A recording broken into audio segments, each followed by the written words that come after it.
Hello students, hope you all are preparing well for your exam. In the last session, we have discussed the JEE Mains paper 24th Jan, shift 1 solution we had discussed. In the today's session, we are going to do beta 24th Jan, shift 2 paper. Okay I hope कि आप सबने वो solution देखा और आप लोगों को जो भी आपके डाउट रहे होंगे या मिस्टेक्स नहीं होंगी अब अच्छे से क्लियर हो गया होगा. Okay ji, so let's now start the solution of this paper. In the question number 31, the examiner has asked in which of the following reactions the hydrogen peroxide act as a reducing agent beta. इस question में उसने पूछा था कि which of the following the hydrogen peroxide किसमें reducing agent act करता है. Hydrogen peroxide this is H2O2 नजर आ रहा होगा आपको सभी रिएक्शन में. अब हाइड्रोजन पेरोक्साइड में हाइड्रोजन की ऑक्सीडेशन स्टेट +1 और ऑक्सीजन की ऑक्सीडेशन स्टेट -1 है और इसमें कौन सी बॉन्डिंग होती है, पेरोक्साइड लिंकेज होती है. चलिए देख लेते हैं. पहले तो आपको ये पता होना चाहिए था हाइड्रोजन पेरोक्साइड में oxygen is -1 and the second thing बेटा उसने पूछा है किसमें ये रिड्यूसिंग एजेंट एक्ट करता है. और रिड्यूसिंग एजेंट क्या होता है? रिड्यूसिंग एजेंट वो स्पीशीज होती है which itself oxidises. Okay, reducing agent is a species which itself oxidizes. और आई होप आप सबको ऑक्सीडेशन रिडक्शन पता है, बट फिर भी जो स्टूडेंट्स 11th में हैं उनके लिए मैं बहुत बेसिक से बता दे रही हूँ. ऑक्सीडेशन कैसे चेक करोगे बेटा आप? when you are going to calculate the oxidation state of each, तो ऑक्सीडेशन आप चेक करोगे जहां पे इंक्रीज इन पॉजिटिव और the decrease in negative charge हो रहा है. और इसका अपोजिट क्या हो जाएगा? रिडक्शन हो जाएगा. रिडक्शन क्या हो गया आपका फिर? इंक्रीज इन द नेगेटिव और डिक्रीज इन द पॉजिटिव. चलिए फिर चेक करते हैं. What's the first reaction given? In the first reaction we are given HOCl, hypochlorous acid दिए H2O2, H3O plus Cl negative and O2. अब देखो बेटा इसमें दोनों इलेक्ट्रोनेगेटिव स्पीशीज हैं. ऑक्सीजन भी इलेक्ट्रोनेगेटिव है और क्लोरीन भी इलेक्ट्रोनेगेटिव है. तो आप लोग क्या चेक करोगे किसकी इलेक्ट्रोनेगेटिविटी ज्यादा है? उस पर क्या आएगा? Minus sign. ऑक्सीजन नेगेटिव हो जाएगा और क्लोरीन क्या हो जाएगा? प्लस. हाइड्रोजन पेरोक्साइड में I have already told you hydrogen is +1 and the oxygen is -1. और यहाँ पे देखो क्लोरीन की क्या ऑक्सीडेशन स्टेट है? -1 and this oxygen is 0. So see how the oxidation state of the chlorine is changing. Chlorine is changing from +1 to -1. +1 to -1 means increase in the negative charge.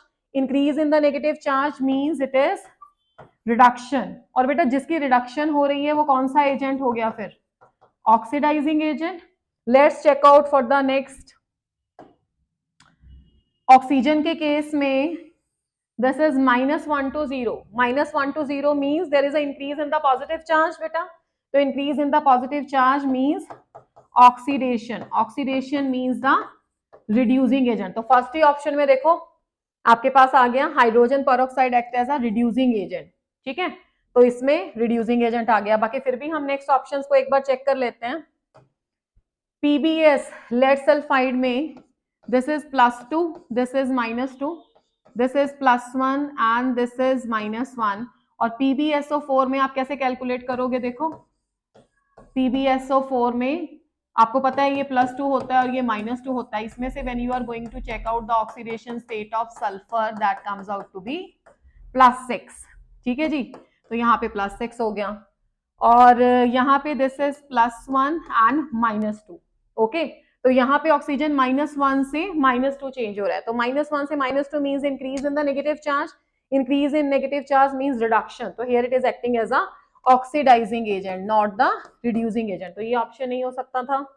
ठीक है, यहाँ पे चेक कर लो आप. ये तो बहुत आसान था. थर्ड वाला option Fe +2 to +3 oxidation. Oxidation means it itself is acting as a reducing agent. और ऊपर वाले केस में फिर से अगेन दिस इज +1 to -2. तो ये क्या हो गया आपका? Oxidising agent. तो नेक्स्ट वाले में देखो मैग्नीज +2 to +4. तो दिस इज ऑक्सीडेशन अगेन. तो that means it is a reducing agent. तो दूसरा क्या होगा? Oxidizing agent. तो आपके पास क्या करेक्ट ऑप्शन आ गया बेटा? Option number 1। तो this was a easy question. Now see the next question. Yes, in the next question number 32, what he is asking for choose the correct color of the product of the following reaction। आपको क्या बताना था? आपको जो इनका reaction होता है, तो that means when these two are reacting and the product is getting formed, तो उसका कलर बताना था। पहले तो रिएक्शन देख लेते हैं कि कैसे होगा। देखिए बेटा, यहां पे हमारे पास पैरा पोजीशन पे लगा है sulphonic group SO3H, this is N double bond N OCCH3। ठीक है जी, एसीटेट ग्रुप है। अभी पहले आप इसकी नेचर देखो जी कैसे है, क्या होगा आपके पास। यहाँ पे आपको पता है कि एसीटेट क्या है? Acetate is a good leaving group. तो यहाँ पे क्या होगा? डीलोकलाइजेशन में ये यहाँ पे आएगा और ये लीव कर जाएगा। तो यहां से क्या फॉर्म होगा आपके पास? You will be getting N, यहाँ पे कितने बॉन्ड आ जाएंगे बेटा? There will be the triple bond, N triple bond N हो जाएगा। ठीक है, और इस नाइट्रोजन के पास देखो 3 + 1 4, तो there will be the positive charge. तो दैट मीन्स N2+ फॉर्म हो गया यहाँ पे। अब see what is the next species given? One naphthyl amine. अब 1-नेप्थाइल एमीन क्या है उसको भी एक बार चेक कर लेते हैं। 1-नेप्थाइल अमीन, ये बेटा स्ट्रक्चर था 1-नेप्थाइल एमीन का। होप आप लोगों ने बनाया भी होगा पेपर में दिस। ठीक है, अब देखो जी इन दोनों का रिएक्शन होगा तो क्या होगा। Let's check it out. देखिए,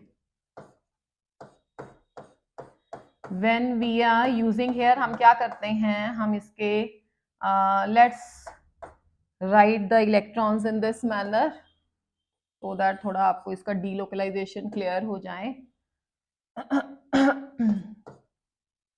देखिए यहाँ पे दिस इज NH2, तो ये यहाँ पे आएगा, ये यहाँ पे आएगा, ये क्या करेगा? यहाँ पे अटैक करेगा और इसके ऊपर नाइट्रोजन पे पॉजिटिव चार्ज है, तो इसकी डेफिशिएंसी को ओवरकम करने के लिए यहाँ पे आ जाएगा ट्रिपल बॉन्ड। तो यहाँ पे सल्फोनिक ग्रुप भी था ऑफ कोर्स हमारे पास SO3H। इसकी मैं ओरिएंटेशन चेंज करके लिख देती हूँ। तो क्या बनेगा बेटा हमारे पास? देखो,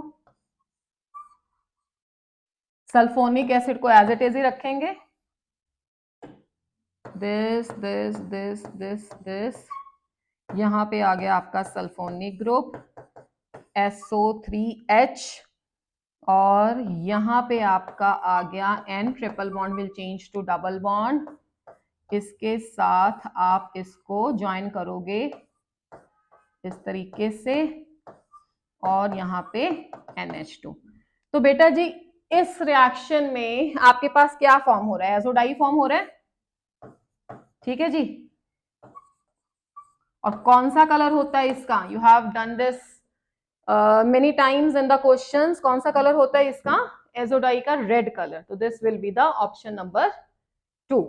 ओके, चलिए let's move to the next question. Yes, which out of the following are the good oxidising agent? देखो फिर से वही क्वेश्चन, ऑक्सीडाइजिंग एजेंट के बारे में पूछ रहा है। What are the good oxidising agent? देखो ये जो आपके पास एलिमेंट हैं F ब्लॉक के लेंथेनाइट सीरीज के, पहले तो आपको ये पता होना चाहिए कि लेंथेनाइट सीरीज में what is the most stable oxidation state बेटा। Okay, in the case of the lanthanide series most stable oxidation state क्या होती है लेंथेनाइट्स की? Most stable oxidation state of the lanthanides is +3। ठीक है जी, तो +3 में चेंज होने की इनकी टेंडेंसी होगी। अब देखो पहले वाली ऑप्शन में क्या ऑक्सीडेशन स्टेट दे रखी है? +2 दे रखी है। ओके, तो +2 की क्या टेंडेंसी रहेगी +3 में चेंज होने की? तो ये क्या हो गया? This is oxidation. Oxidation means this will act as a reducing agent. Option number this can not be there. The correct answer then is a cerium +2। ये भी किस में चेंज होना चाहेगा? +3 ऑक्सीडेशन, तो that means a reducing agent act करेगा। Cerium के पास +4 oxidation state भी एग्जिबिट करता है। देखो +4 दे रखी है, तो दैट मीन्स जब सीरियम +3 में चेंज होगा in a stable oxidation state, so that means this is a reduction, so that means it will be acting as a oxidizing agent. अब एक और देखो, फोर्थ ऑप्शन में भी क्या ऑक्सीडेशन स्टेट दे रखी है, +4, तो उसकी भी क्या टेंडेंसी है किसमें चेंज होने की, +3. तो these two will act as a good oxidizing agent because they will get reduced to the most stable oxidation state. ठीक है बेटा, तो क्या क्या आ जाएगा जी अपने पास आंसर में, option number C and D. Okay, तो देखो ऑप्शन नंबर 4 में दे रखा था सी एंड डी, तो that will be the correct answer.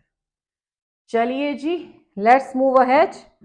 In the question number 39, he has given in the statement 1, the pure aniline and the other aryl amines are usually colorless. बिल्कुल सही बात है, colourless होती हैं ये. Second वो कहता है कि aryl amines gets colored on the storage due to the atmospheric reduction. इसमें प्रॉब्लम थी बेटे, एटमॉस्फेरिक ऑक्सीडेशन के कारण उनमें कलर आ जाता है, अदरवाइज दे आर कलरलेस. तो जो स्टेटमेंट नंबर 1 थी दैट वाज अ करेक्ट, और जो स्टेटमेंट नंबर 2 थी दैट वाज नॉट करेक्ट. देख लेते हैं कौन सा करेक्ट आंसर है भाई हमारा. Option number 1, the statement number 1 is correct and the statement number 2 is not correct. चलिए जी, let's move ahead. Yes, in the question number 35 बेटा क्या पूछा था उसने, the metal which is extracted by the oxidation and the subsequent reduction from its ore is. देखो इसमें आपको पता रहेगा कि अगर कौन कौन सी मेटल दे रखी है उसने, एल्यूमिनियम, कॉपर, आयरन और सिल्वर. सिल्वर और गोल्ड ये दो ऐसी मेटल्स हैं जिसको जब हम इसके ओर से एक्सट्रैक्ट करते हैं तो प्रोसेसेस में they will be undergoing both the oxidation and reduction. इसमें क्वेश्चन में सिल्वर दे रखा था, तो लेट्स सी द रिएक्शन क्या होगा. जो आपके पास सिल्वर मेटल है वो सोडियम साइनाइड के साथ वाटर और ऑक्सीजन की प्रेजेंस में रिएक्ट करेगी. क्या देगी जी रिएक्ट करके, that will be forming the, इस तरह का कॉम्प्लेक्स बनता है इसमें, that is the silver cyanide plus साथ में आपके पास बन जाएगा सोडियम हाइड्रोक्साइड. ठीक है जी, यस. तो अब आप इसमें चेक करो बेटा कि सिल्वर की क्या ऑक्सीडेशन स्टेट चेंज है. Let's check it out. Silver यहाँ पे 0 है, ओके, और यहाँ पे सिल्वर की क्या ऑक्सीडेशन स्टेट है, दिस इज +1. तो ये कौन सा स्टेप हो गया बेटा, दिस इज ऑक्सीडेशन स्टेट, जिसमें सिल्वर के साइनाइड को हम फॉर्म करते हैं. सेकेंड स्टेप में क्या होगा, लेट्स चेक इट आउट. जो आपका सिल्वर का साइनाइड है that will combine with the zinc to form, अब जिंक किसके साथ कॉम्प्लेक्स बना देगा, आपके साइनाइड के साथ, और आपके पास क्या आ जाएगी, सिल्वर मेटल आ जाएगी. ठीक है जी, जिंक और साइनाइड 4 चाहिए, तो यहाँ पे ट्वाइस हो जाएगा और यहाँ पे भी ट्वाइस हो जाएगा. अब सेकेंड वाली रिएक्शन में देखो बेटा, here the silver is having the oxidation state of +1, okay, और यहाँ पे सिल्वर की कितनी ऑक्सीडेशन स्टेट है, 0. तो दैट मीन ये कौन सी प्रोसेस हो गई, that is decrease in the positive charge, that means this is the reduction. तो इस तरह से आपके पास सिल्वर मेटल की एक्सट्रैक्शन होती है. Silver and gold, okay, both the metals are extracted by subsequent oxidation and subsequent reduction. चलिए, let's see the next question number 36. In the question number 36, what the examiner is asking beta, given below are the two statements, one is labeled as assertion and the reason yes correct है. चलिए जी, assertion क्या कहता है, benzene is more stable than the hypothetical cyclohexatriene. देखिए जो examiner आपसे पूछ रहा है ना, जो पूछने की कोशिश कर रहा है ना, उसको समझो पहले. वो क्या कह रहा है कि एक तो बेंजीन है, बेंजीन को तो आप सब जानते हो भाई, ठीक है जी, ये हो गया जी आपका बेंजीन. अब वो कहता है कि दूसरा मॉलिक्यूल है हाइपोथेटिकल साइक्लोहेक्साट्राइइन. बेसिकली हाइपोथेटिकल लिखने से उसका मतलब क्या है, देखो साइक्लोहेक्साट्राइइन में ट्रिपल बॉन्ड होंगे, 3 बॉन्ड होंगे, उसमें 3 डबल बॉन्ड होंगे, तो आपको लग रहा होगा कि ऐसी स्ट्रक्चर है. उसके हाइपोथेटिकल लिखने का मीनिंग क्या है, देखो बेंजीन क्या है, बेंजीन की प्रॉपर्टीज ईन की प्रॉपर्टीज से अलग होती हैं, एल्कीन की प्रॉपर्टीज से. क्यों होती हैं, बेंजीन एक्सेप्शनली स्टेबल है due to the delocalization of the pi cloud. तो जब वो एक हाइपोथेटिकल मॉलिक्यूल बता रहे हैं ना, हाइपोथेटिकल साइक्लोहेक्साट्राइन, तो बेसिकली उसका कहने का मतलब है कि आप इसमें बेंजीन की स्टेबिलिटी या डीलोकलाइजेशन को कंसिडर मत करो। ओके, ठीक है जी, मान लिया। बट अगर उसमें डीलोकलाइजेशन नहीं है तो obviously benzene is more stable.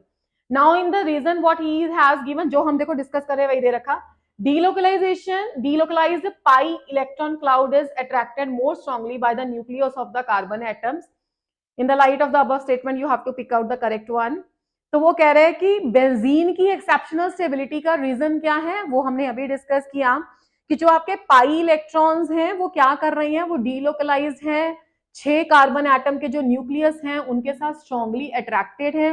वैसे भी हमने बहुत सारे पेपर्स में ये बात डिस्कस की है कि डीलोकलाइजेशन से स्टेबिलिटी मिलती है मॉलिक्यूल को, उसकी एनर्जी कम हो जाती है, और अगर किसी ऑर्गेनिक मॉलिक्यूल में डीलोकलाइजेशन होती है तो आपको सबसे पहले उसको कंसिडर करना है।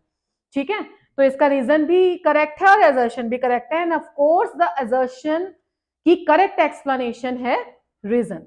दैट मींस क्या आएगा जी अपना correct answer, yes benzene is more stable than the hypothetical cyclohexatriene, and the reason being the delocalization. So both the A and R are correct, but R is not the correct explanation of A. चलिए, let's see the another question beta. In the question number 37, what he is asking, given below are the two statements, the one is labeled assertion, reason, ठीक है जी। assertion में देखो क्या कह रहा है, आपकी बार वो बोल रहा है beryllium has the less negative value of the reduction potential as compared to the other alkaline earth metals. पहले तो इसको चेक करो कि whether this is correct or it is not correct. See, अब metals कौन सी दे रखी है, alkaline earth metal family की बात हो रही है। अब कोई भी है, चाहे metals हैं चाहे alkaline earth metals हैं, उनकी टेंडेंसी क्या होती है बेटा, उनकी टेंडेंसी होती है to get oxidized. Yes, oxidized. तो अगर वो ऑक्सीडाइज होती है, उनकी ऑक्सीडाइज होने की टेंडेंसी है, तो उनकी जो रिडक्शन पोटेंशियल की वैल्यू होती है, रिडक्शन पोटेंशियल की वैल्यू क्या होगी, नेगेटिव होगी। ठीक है ना, reduction potential negative mean to से उनकी रिड्यूस होने की टेंडेंसी कम है और ऑक्सीडाइज होने की टेंडेंसी ज्यादा है। अब वो बात कर रहा है बेरिलियम के ग्रुप में, कंपैरिजन कर रहा है बेरिलियम का rest of the members of the family से। क्या कह रहा है बेटा वो, beryllium has a less negative value of reduction potential. Less negative value of reduction potential मतलब कहीं ना कहीं थोड़ी बहुत इसकी इलेक्ट्रॉन गेन करने की टेंडेंसी है। ठीक है जी, अब नीचे रीजन भी दे रहा है, beryllium has a large hydration energy due to the small size of the beryllium but relatively large value of the atomization enthalpy. इसका क्या मीनिंग हुआ, देखो लेस रिडक्शन पोटेंशियल वैल्यू होती है उसकी, बिल्कुल करेक्ट है। अब बेरिलियम की क्या है दिक्कत कि बेरिलियम की इंथैल्पी ऑफ एटमाइजेशन लार्ज है।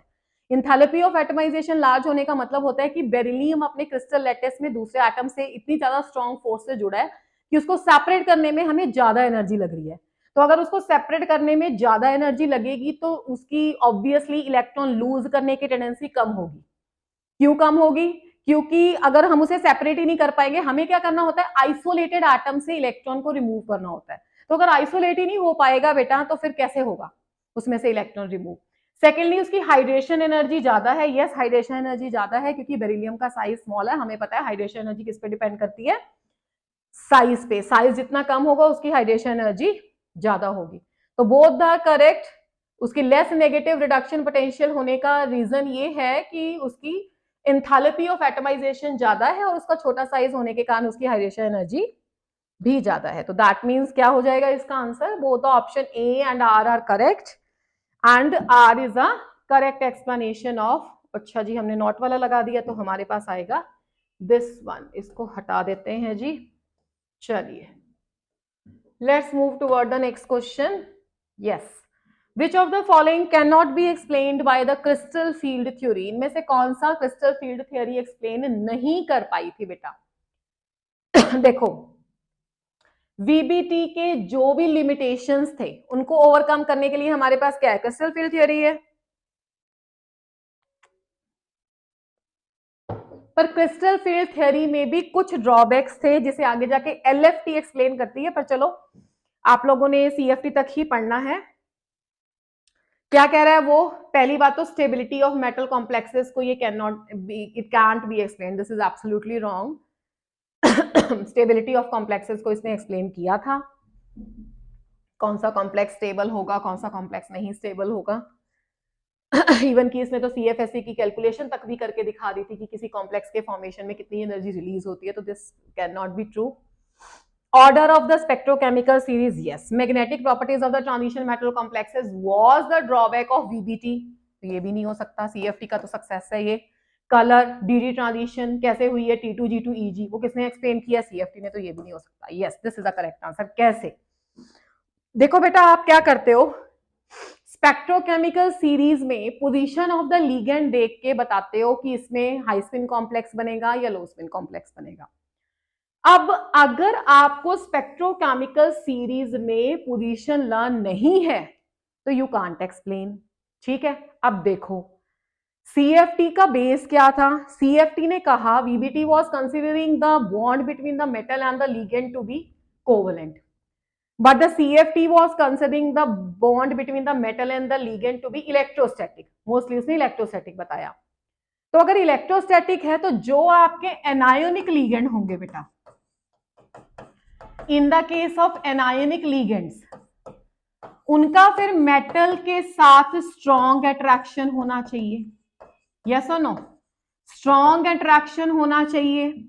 उसके बाद जो ड्रॉप डाउन T2G का और जो रेजिंग ऑफ एनर्जी EG का होता है वो ज्यादा होना चाहिए, स्प्लिटिंग ज्यादा होनी चाहिए। बट जबकि हमने क्या देखा है कि जितने भी एनायनिक लिगेंड है वो कहां पे पड़े हैं? At the lower end of the spectrochemical series, मतलब they are the weak ligands.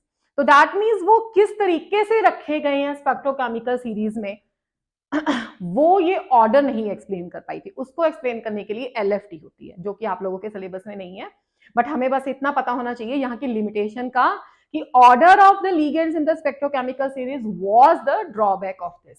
ठीक है, अदरवाइज तो फिर जो आपके एनायनिक लिगेंड हैं उनमें स्ट्रॉन्ग इफेक्ट होना चाहिए था, स्ट्रॉन्ग रिपल्शन होनी चाहिए, they should be considered as a strong ligand.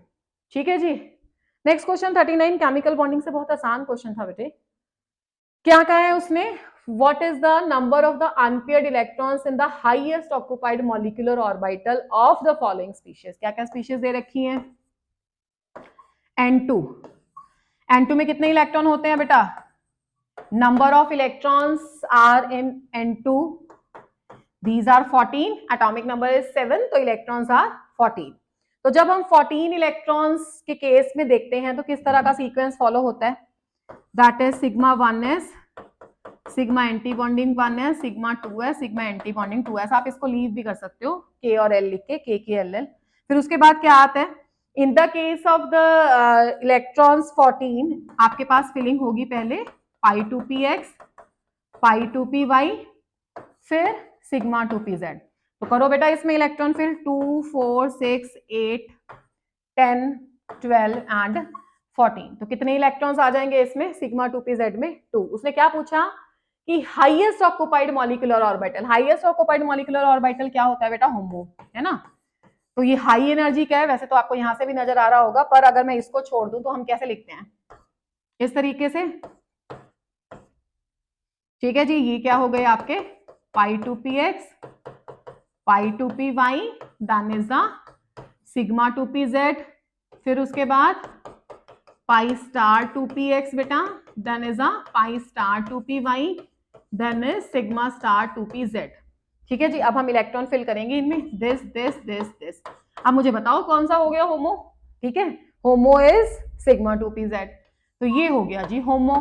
पर उसने होमो में इलेक्ट्रॉन्स की बात नहीं की है बेटा, उसने क्या पूछा है कि number of the unpaired electrons. ठीक है, तो अनपेयर्ड इलेक्ट्रॉन तो हमें नजर आ रहा है कि इसमें कोई भी नहीं है। ठीक है, नेक्स्ट स्पीशीज बच्चा जी क्या हो जाएगी? N2 plus. अब N2 प्लस में देख लेते हैं, N2 प्लस में क्या होगा? बस एक इलेक्ट्रॉन उसमें से हट जाएगा, तो दैट मींस उसकी इलेक्ट्रॉनिक कॉन्फ़िगरेशन क्या हो जाएगी? Sigma 2pz1। तो उसमें नंबर ऑफ अनपेयर्ड इलेक्ट्रॉन्स कितने आ जाएंगे? 1। Okay, now he is talking about the oxygen and the oxygen ion. Oxygen के केस में देख लो आप, let's use this only. Yes, oxygen के केस में कितने इलेक्ट्रॉन्स है बेटा? ऑक्सीजन के केस में आपके पास इलेक्ट्रॉन्स हो गए 6, और ऑक्सीजन के केस में चेंज क्या आता है कॉन्फ़िगरेशन में? When the number of electrons are greater than 14, तो आपको पता है सिग्मा 2pz लो एनर्जी का हो जाता है, ठीक है। तो यहां तक इलेक्ट्रॉनिक कॉन्फ़िगरेशन सेम रहेगी। उसके बाद क्या आ जाएगा? सिग्मा 2pz, पाई 2px, पाई 2py, ठीक है जी, पाई स्टार 2px, पाई स्टार 2py। अब बेटा जी देखो हमने 14 तक तो इलेक्ट्रॉन फिल कर लिए थे, ठीक है, और यहां भी फिल हो गया था। अब आपके पास क्या बचा? This and this. तो नंबर ऑफ अनपेयर्ड इलेक्ट्रॉन्स दोनों आपको पता है these are equal sign represent that they are having the same energy. तो दोनों में 1 1 इलेक्ट्रॉन हम करेंगे, तो आपके पास नंबर ऑफ अनपेयर्ड इलेक्ट्रॉन यहाँ पे कितने आ गए? 2। ओके जी, तो यहाँ पे नंबर ऑफ इलेक्ट्रॉन्स 2 आ गए आपके पास। And the next is O2 plus. उसमें तो सोचना ही नहीं है, अगर O2 प्लस है तो उसमें अनपेयर्ड इलेक्ट्रॉन्स कितने हो जाएंगे? 1। कैसे? उसकी इलेक्ट्रॉनिक कॉन्फ़िगरेशन हो जाएगी pi 2px 1, pi star and then pi 2py 0। एक ही इलेक्ट्रॉन है तो अब तो किसी भी एक को देना, तो हमने इसको दे दिया।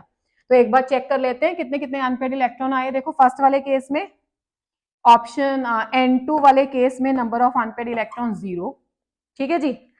उसके बाद N2 प्लस वाले केस में नंबर ऑफ अनपेयर्ड इलेक्ट्रॉन 1, उसके बाद 2, देन इज 1, ठीक है जी। तो देख लो कौन सी करेक्ट ऑप्शन है।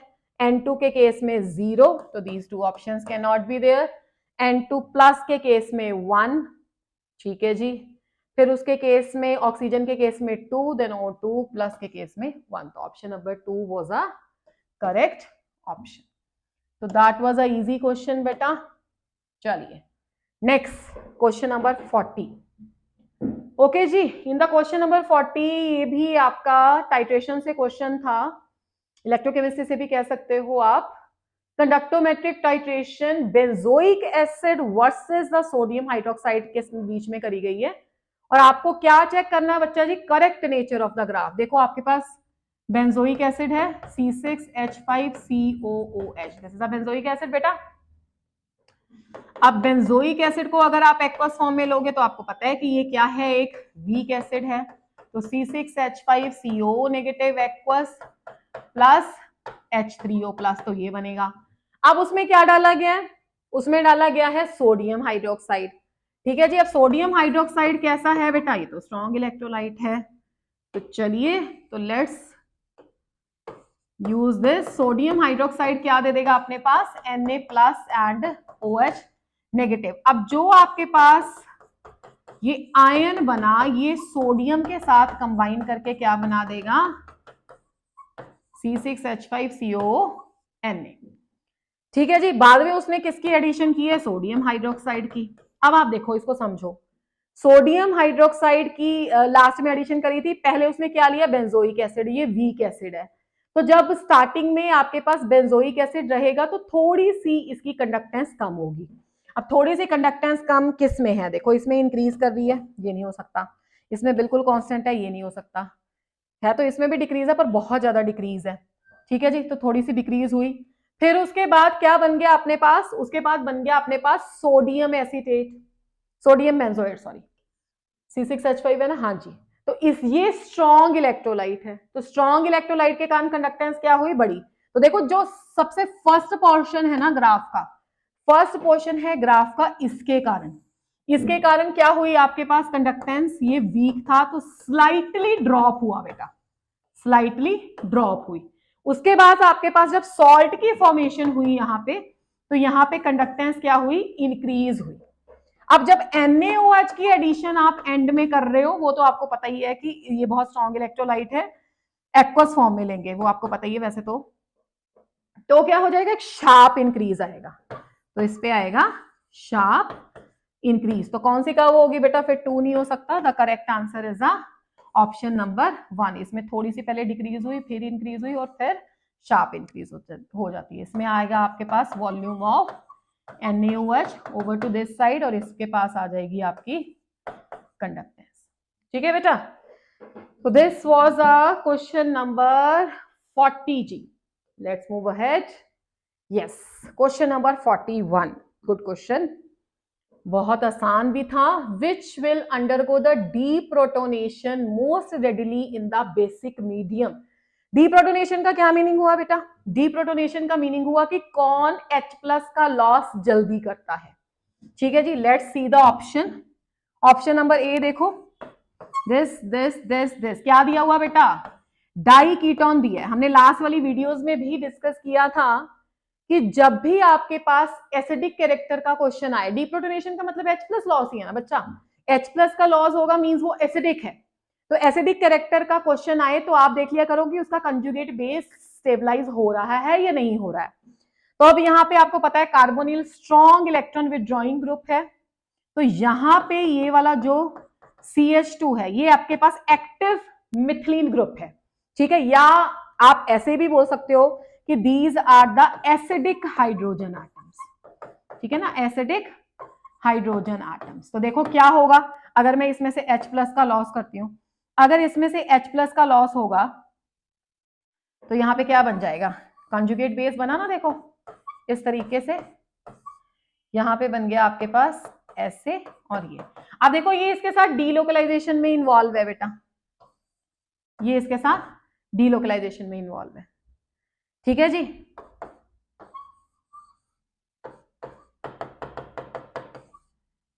ऐसे जिस तरीके से मैंने लेफ्ट हैंड साइड वाले कार्बोनिल के साथ डीलोकलाइजेशन की है वैसे ही राइट हैंड साइड वाले के साथ भी हो सकती है। ठीक है, तो इसमें ये स्टेबलाइज हो जाएगा। Let's check out for the option number B. In the option number B आपके पास दिया हुआ है OMe।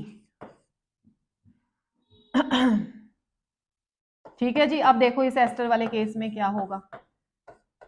यहां पे जब H+ लॉस होने के बाद ये क्या बन रहा बच्चा? ये बन रहा है अपना कंजुगेट बेस। हमने देखना है कि कंजुगेट बेस आपका स्टेबलाइज हो रहा है या नहीं स्टेबलाइज हो रहा। तो ये बेटा जो कंजुगेट बेस बना, देखो आप ये इसके साथ डीलोकलाइजेशन दे रहा है। ठीक है, ये तो इसके साथ डीलोकलाइजेशन दे रहा है, बट आपको पता है कि एस्टर वाला, ये मैं अलग कलर से लिख देती हूं, जो एस्टर वाला आपके पास ये वाला जो एल्कोक्सी ग्रुप है इसमें ये यहां और ये यहां, तो क्या हो जाएगा? इसमें तो क्रॉस कंजुगेशन हो जाएगा। अब इसके पास क्या क्या है, मतलब ये इसके साथ डीलोकलाइजेशन दे और ये इसके साथ डीलोकलाइजेशन दे, 50-50% चांसेस है, मतलब हो सकता है। अब यहाँ पे भी देखो ये वाला गेम है, ये और ये भी। ठीक है, तो यहाँ पे क्रॉस कंजुगेशन है, तो इस वाले केस में स्टेबिलिटी थोड़ी कम हो जाएगी। और नेक्स्ट वाले केस में भी देखो एक एस्टर ग्रुप लगा हुआ था, ऑप्शन नंबर सी में भी अपने पास एक एस्टर ग्रुप लगा हुआ है। ठीक है जी, तो क्या क्या हो जाएगा इसमें? ऐसे। ठीक है, तो ये भी इसके साथ कंजुगेशन में इन्वॉल्व हो सकता है और ये भी, तो इसको स्टेबलाइज होने के लिए 50% चांसेस मिलेंगे। तो इसका मतलब है कौन सबसे रेडिली, उसने पूछा था बेसिक मीडियम में डीप्रोटोनेशन देगा, तो that is option number A. Okay,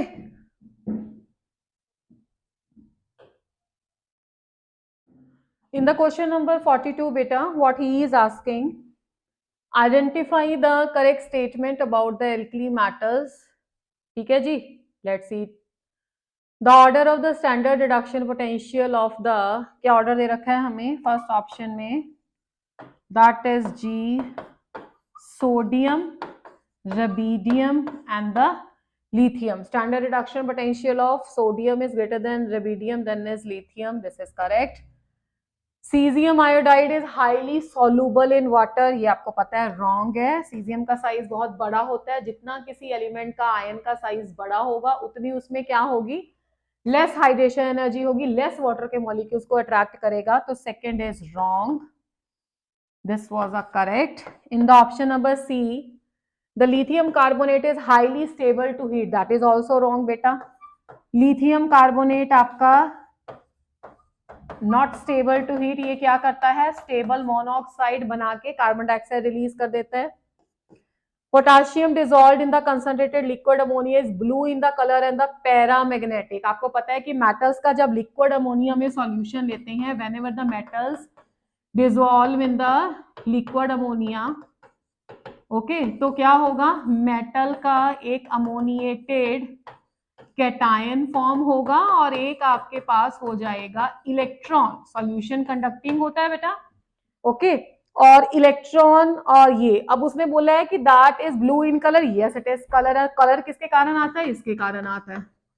और उसने बोला दैट इज पैरामैग्नेटिक, पैरामैग्नेटिक नहीं है, मेटल्स में अनपेड इलेक्ट्रॉन होता है, वो लॉस कर दिए, कैटायन फॉर्म हो गया, तो वो क्या हो जाएगा आपका डायामैग्नेटिक। तो C is not, D is not true, sorry. All the alkali metal hydrides are ionic solid, yes it is true. Ionic metal hydrides क्या होते हैं, आयनिक सॉलिड। ओके तो option number E is also correct. उसने पूछा था कौन C correct statements हैं, तो करेक्ट स्टेटमेंट्स कौन सी हो जाएंगी, ए एंड ई। तो what was the correct answer बेटा, this was the easy question,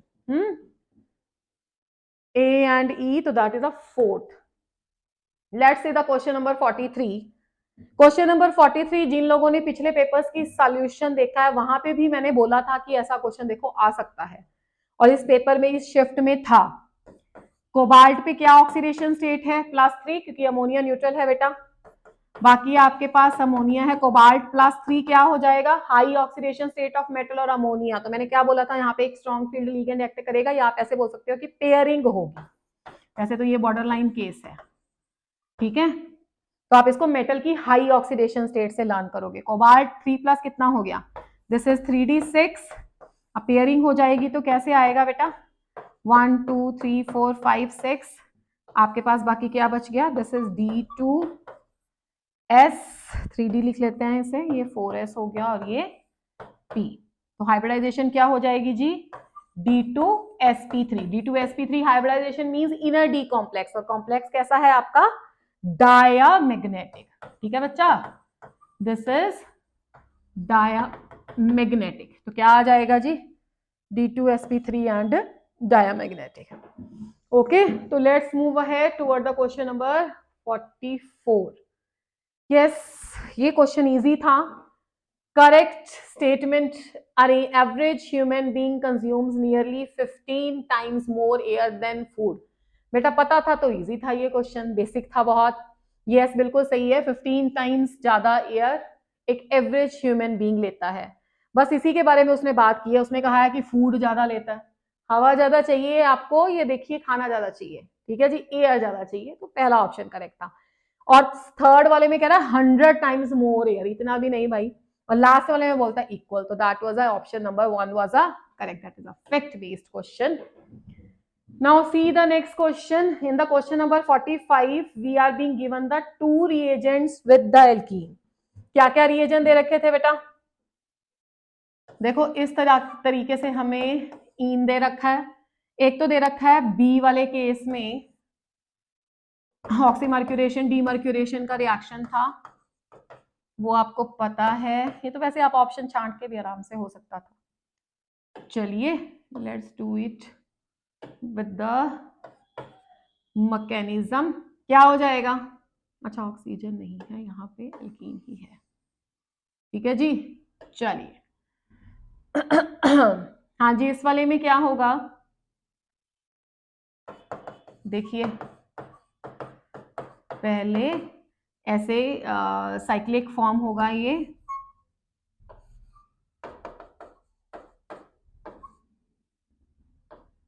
इसको भी सीधा करके लिख देते हैं OAC को, ठीक है, यहाँ पे प्लस आ जाएगा। तो नेक्स्ट स्टेप में जब आप H+ या वाटर का एडिशन करोगे, ये यहाँ पे हो जाएगा, ठीक है, और यहाँ पे लग जाएगा आपका HgOAC।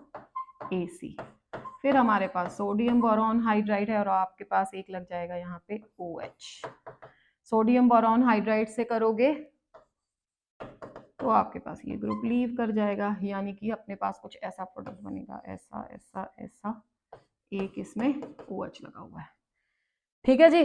अब देख लीजिए ये आ गए इसके स्टेप, ये था हमारा बी वाला, अच्छा बी वाले ए से ए भी बनाना पड़ेगा। ए वाले केस में क्या था, BH3 और टेट्राहाइड्रोफ्यूरेन, वो आपको पता है एल्कीन से ये this is a hydroboration oxidation और प्राइमरी अल्कोहल बनता है। तो ए वाली ऑप्शन में देखो कहाँ कहाँ पे प्राइमरी अल्कोहल है, तो this can not be true, this can not be true, these are the two options. अब इसके साथ आप नेक्स्ट वाला मैच कर लो कि किस वाली ऑप्शन में ये ठीक है, इसमें ये है, तो दैट मीन्स ऑप्शन नंबर 2। चलिए next question number 46। Question number 46 again drugs से है। अच्छा, ये शायद करेक्टली ही मैच की हुई है। Anti fertility drugs, norethindrone, yes it is correct. Tranquilliser, meprobamate, antihistamine, seldane, तो सारा सही है भाई। एंटीबायोटिक, एम्प्लिसिन, चलो शायद टाइपिंग में है। तो A1, B2, 3 and 4, तो that means option number 2 is correct. ठीक है, देखो हर पेपर में आ रहे हैं ये question, that is a important question. In the question number 47 बेटा, इन the question number 47 he is asking potassium dichromate paper acidified with the dilute sulfuric acid turns green when exposed to, पता होगा सबको reaction, very very important reaction. Potassium dichromate को जब हम sulphuric acid के साथ react करते हैं तो क्या बनता है जी? पोटेशियम सल्फेट और chromium sulphate, water and the oxygen. सबको पता है कि ऑक्सीडाइजिंग एजेंट है और ये ऑक्सीडाइजिंग एजेंट है, तो इसका जो कलर आता है ग्रीन व्हेन एक्सपोज्ड टू, ये किसको ऑक्सीडाइज करेगा? हाइड्रोजन सल्फाइड को सल्फर में करता है कि नहीं करता है? ठीक है, तो फर्स्ट ही ऑप्शन हो जाएगा अपना 1। Next question number 48। Question number 48 भी आसान क्वेश्चन था। क्या कह रहे हैं ये कि क्लेमेंजन रिडक्शन है तो आपके पास क्या प्रोडक्ट मिलेगा? क्या होता है जी क्लेमेंजन रिडक्शन में? देखो आपके पास क्या दे रखा था, ये दे रखा है, एक तो एमाइड दे रखा है, इसको हमें किसके साथ रिएक्ट करना है? क्लेमेंजन रिडक्शन है तो zinc amalgam in the presence of HCl क्या करता है जी? क्लेमेंजन रिडक्शन कीटोन को कन्वर्ट कर देगा एन में, और साथ में एसिडिक कंडीशन है तो एमाइड भी किस में कन्वर्ट हो जाएगा? एसिड में। ठीक है जी, तो देखिए जी पहला प्रोडक्ट इसने यही बनाया है, यस पहला तो सही है, तो that mean statement 1 is true. Second वाले केस में बात कर रहा है वुल्फ किश्नर रिडक्शन की। वुल्फ किश्नर रिडक्शन क्या होता है बेटे? ऐसा उसने दे रखा था, molecule Cl double bond O, इसमें आप क्या लोगे? Hydrazine and the base. ठीक है जी, क्या करेगा ये? पहले तो आपके कीटोन को कन्वर्ट करेगा ये एन में, ठीक है जी, हो जाएगा। अब उसके साथ Cl भी था, बेस की प्रेजेंस दे रखी है, तो Cl यहां से जाएगा, वहां पे डबल बॉन्ड आ जाएगा, तो यहां पे आ जाएगा आपका इस तरीके से डबल बॉन्ड। अब देखते हैं क्या प्रोडक्ट बनाया है। प्रोडक्ट में डबल बॉन्ड मिसिंग है, यस, तो that means this is not the product. तो 1 is true and the statement 2 is false. तो कौन सा आंसर हो जाएगा इसका? 1। ठीक है जी, चलिए let's move ahead with the question number 49। देखो इसमें क्या पूछा उसने? s इलेक्ट्रॉन्स कैलकुलेट करने हैं, किसमें? 55 प्रोटॉन्स हैं इन इट्स यूनिपॉजिटिव स्टेट।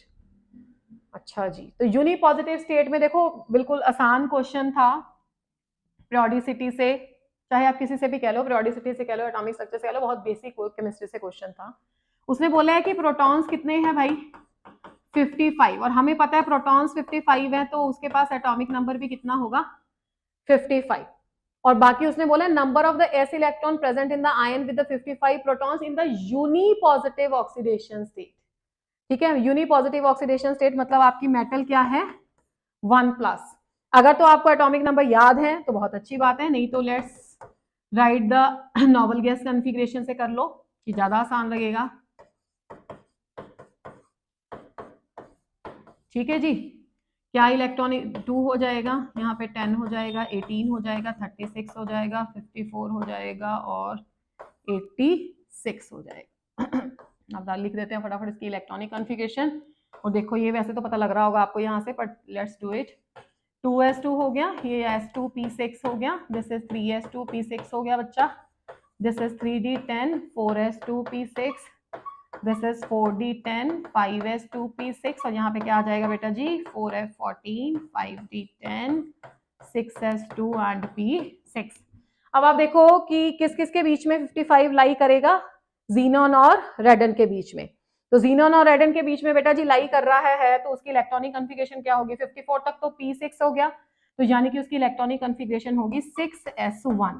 अब 6s1 किसकी इलेक्ट्रॉनिक कॉन्फ़िगरेशन है, hydrogen, lithium, sodium, potassium, rubidium and caesium.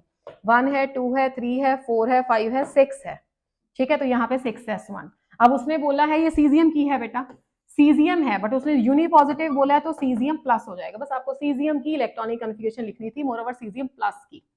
क्या आ जाएगी इसकी इलेक्ट्रॉनिक कॉन्फ़िगरेशन बेटा, लिख लीजिए 1s2, 2s2, 2p6, 3s2, 3p6, 4s2, 3d10, 4p6, ठीक है जी, 5s2, 5s2 के बाद आ गया जी 4d10, 5p6, ठीक है। अब आपको क्या गिनने हैं इसमें, s के इलेक्ट्रॉन, 2, 4, 6, 8 एंड 10, ठीक है, 6s वाले तो हमने रिमूव कर दिए, तो number of the s electrons कितने आ गए अपने, 10, तो 10 इज अ करेक्ट आंसर, तो option number 1। Now in the question number 50, what he is asking bacha, a student has studied the decomposition of the gas AB3 at the 25 degree centigrade. He obtained the following data. Order of reaction calculate करना है, pressure दिया हुआ है और T half दिया हुआ है। हमें पता है कि हाफ लाइफ पीरियड कैसे रिलेट करता है, चाहे इनिशियल कंसंट्रेशन दी हो, चाहे आपके पास प्रेशर दिया हो, तो T half is directly proportional to P naught raised to power 1 minus N. अब आपके पास देखो हाफ लाइफ भी दे रखे हैं और उसका प्रेशर भी दे रखा है। पहले वाले केस में टी हाफ कितना है 4, ठीक है जी, और प्रेशर कितना दे रखा है 50 पावर 1 माइनस एन, ठीक है। आप हटाना चाहो तो इसको हटा के के लगा सकते हो। और सेकंड वाले केस में क्या देखा है जी 2, that is 100 raised to power 1 minus N. बस इन दोनों इक्वेशन को आपको सॉल्व करना है। When we are going to solve the equations, क्या आ जाएगा अपने पास, दैट इज योर 4/2। मैं प्रोपोर्शनलिटी को हटा देती हूँ, के लगेगा बेटा, दोनों में सेम कांस्टेंट लगेगा, आप रिमूव कर सकते हो, 50/100 raised to power 1 minus N, ठीक है जी। तो क्या आ जाएगा जी, this is 2, this is 1/2। Powers को इक्वेट करने के लिए बेस को सेम कर लो, दिस इज -1, 1/2 की पावर 1 माइनस एन, तो -1 is equal to 1 minus N, तो एन कितना हो जाएगा आपका 2। तो क्या ऑर्डर हो गया बेटे हमारे पास रिएक्शन का, यस दे रखा है, this is a second order reaction. Okay, तो ये केमिकल काइनेटिक्स से था क्वेश्चन। चलिए लेट्स सी द नेक्स्ट। अच्छा, शायद हमारे पास इतने ही क्वेश्चन है। ओके, तो this was all about the question that are available with us for the 24 Gen shift 2। Hope बेटा आप लोगों ने अपने क्वेश्चंस चेक किए होंगे, और जो आप नेक्स्ट एग्जाम की प्रिपरेशन कर रहे हो उसमें they will really be helpful कि कैसे किस क्वेश्चन का सॉल्यूशन आना, और आपको अपने पिछले एग्जाम्स के बारे में भी जो आपने किया है वहां पे उसमें के बारे में मिस्टेक्स का पता लग रहा होगा। चलिए, थैंक यू सो मच बेटा, God bless you, happy learning, bye bye.